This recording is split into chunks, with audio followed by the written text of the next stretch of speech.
നമസ്കാരം, കലാകൗമുദി ഓൺലൈനിലേക്ക് സ്വാഗതം. കോൺഗ്രസിൽ നിന്നും രാജിവെക്കൂ, എൻ്റെ മന്ത്രിസഭയിലേക്ക് വരൂ. ഇതാണ് പ്രധാനമന്ത്രി നരേന്ദ്രമോദി ശശി തരൂരിനോട് പറയുന്നത്. ഇനി കോൺഗ്രസിൽ നിങ്ങൾക്ക് ഭാവിയില്ല. കോൺഗ്രസ് നിങ്ങളെ പതിയെ പതിയെ പുറത്താക്കും. അതിനു മുമ്പ് അന്തസ്സായി രാജിവെച്ച് എൻ്റെ മന്ത്രിസഭയിലേക്ക് വരൂ. അമേരിക്കൻ സന്ദർശനം കഴിഞ്ഞു വരുമ്പോൾ ഇപ്പോൾ അടുത്ത ദിവസങ്ങളിൽ ശശി തരൂർ ഇന്ത്യയിലെ എംപിമാരെ നയിച്ചുകൊണ്ട് അമേരിക്കയിലേക്ക് പോവുകയാണ്. അമേരിക്കയിൽ പ്രസിഡന്റിനടക്കമുള്ള നേതാക്കളെ കണ്ട്, സെനറ്റ് അംഗങ്ങളെ കണ്ട് പാകിസ്ഥാൻ ഇന്ത്യയിൽ നടത്തുന്ന ഭീകര പ്രവർത്തനങ്ങളെക്കുറിച്ച് അവരെ ബോധവാന്മാരാക്കുകയാണ് ശശി തരൂരിൻ്റെ ജോലി. അത് കഴിഞ്ഞ് തിരിച്ചു വരുമ്പോൾ കോൺഗ്രസിൽ നിന്ന് നിങ്ങൾ എപ്പോൾ രാജിവെക്കുന്നുവോ ആ നിമിഷം എൻ്റെ മന്ത്രിസഭയിൽ താങ്കൾ ക്യാബിനറ്റ് റാങ്കോടെ ഉണ്ടാകുമെന്നാണ് പ്രധാനമന്ത്രി നരേന്ദ്രമോദി ശശി തരൂരിനോട് പറയുന്നത്. ഏതായാലും തരൂരിനെ കോൺഗ്രസ് പുറത്താക്കാൻ ഏറെക്കുറെ തീരുമാനിച്ചു കഴിഞ്ഞു. പക്ഷേ അത് ഒറ്റയടിക്ക് പുറത്താക്കലായിരിക്കില്ല. പതിയെ പതിയെ ഒരു ദയാവധം പോലെ പതിയെ ശശി തരൂരിനെ അപ്രസക്തനാക്കി കോൺഗ്രസിൽ നിന്നും തള്ളുക എന്നതാണ് ഇപ്പോൾ പാർട്ടി എടുക്കുന്ന തന്ത്രം. ഇത് തരൂരിന് മനസ്സിലായിട്ടുണ്ട്.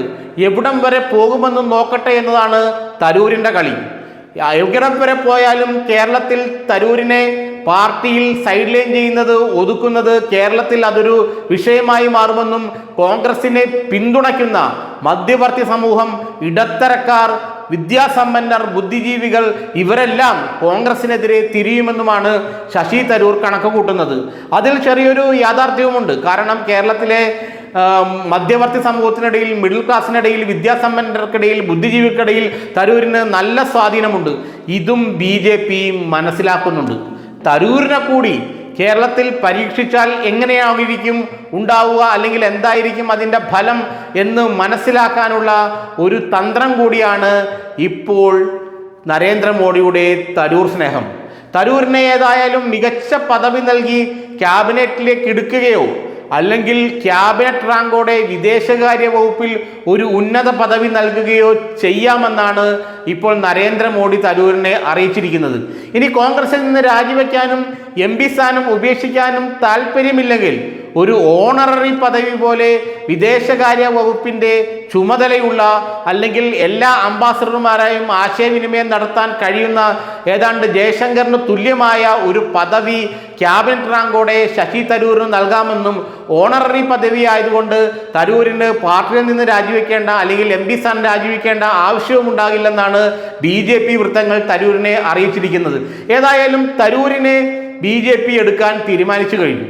കാരണം പാകിസ്ഥാനെ പോലുള്ള, അല്ലെങ്കിൽ പാകിസ്ഥാനുമായുള്ള സംഘർഷവും അതേ തുടർന്ന് ലോകരാഷ്ട്രങ്ങളിലുണ്ടായ പ്രതികരണവും കൃത്യമായി മനസ്സിലാക്കാനും അളക്കാനും അതനുസരിച്ച് ഇന്ത്യയുടെ തന്ത്രം രൂപപ്പെടുത്താനും കഴിയുന്ന അപൂർവം ചില ആളുകളിൽ ഒരാളാണ് തരൂരെന്ന് മോഡി തിരിച്ചറിഞ്ഞിട്ടുണ്ട്.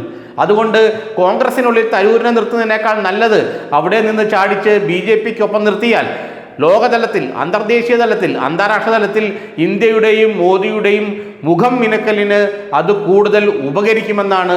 ശശി തരൂരിനെ ഉപയോഗിച്ചാൽ ഇന്ത്യക്ക് പുതിയൊരു മുഖം ലോകരാഷ്ട്രങ്ങൾക്കിടയിൽ ഉണ്ടാകുമെന്നാണ് പ്രധാനമന്ത്രി നരേന്ദ്രമോദി കരുതുന്നത്.